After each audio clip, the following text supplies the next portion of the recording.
Legal dictation of exercise 8. Start.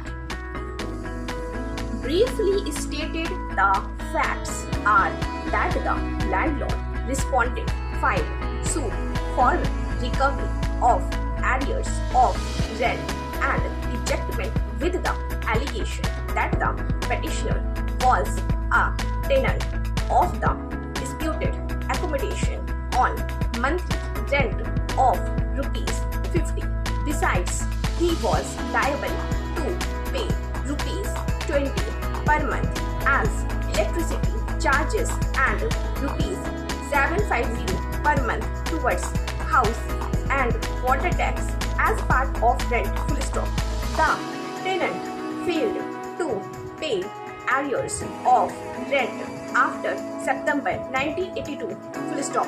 He gave a notice demanding arrears of rent and terminating the tenancy. Full stop. The petitioner, after having received it, did not comply with the same. Full stop. The petitioner contested the suit. Full stop. It was alleged that the rate of rent was rupees 20 per month. Full stop.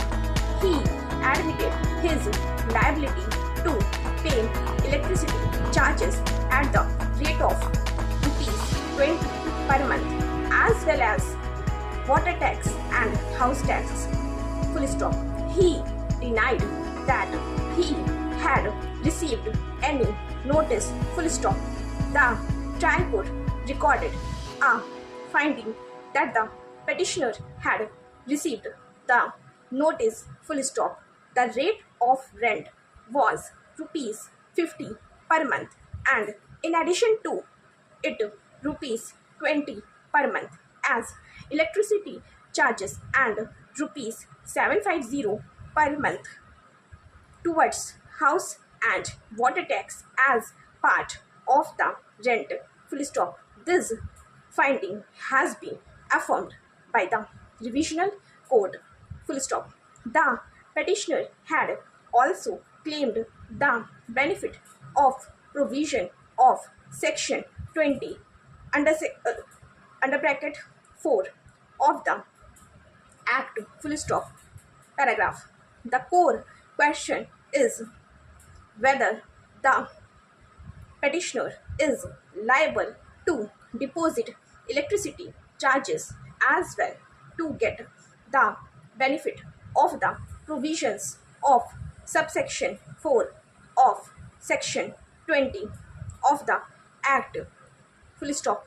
There was no written agreement between the parties to show that rupees 20 per month was being charged towards electricity charges as part of the rent. Full stop. The plaintiff and defendant both appeared in the witness box. Full stop. The plaintiff as PW4 stated that the defendant was liable to pay rupees 50 per month as the rent of the accommodation, rupees 20 per month towards electricity charges and rupees 750 per month towards house tax. Full stop. Paragraph. Section 105 of the Transfer of Properties Act defines the lease. Full stop. The lessor is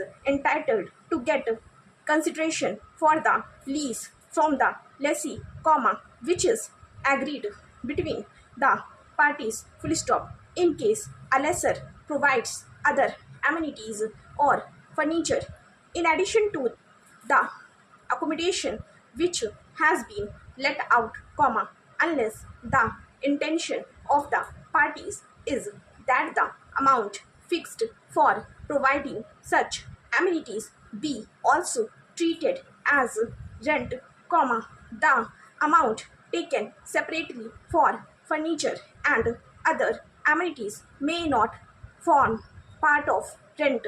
Full stop. Normally, the electricity charges are taken by the landlord for the purpose that he is providing electricity to the tenant, and for such facility he has to pay the amount of electricity charges to the electricity board or such authority from whom the electricity connection has been taken, and the landlord is liable to pay for the consumption of electricity by the tenant, full stop, in absence of any specific agreement or proof in this respect. It cannot always be termed that the amount of electricity charges forms part of the rent, full stop.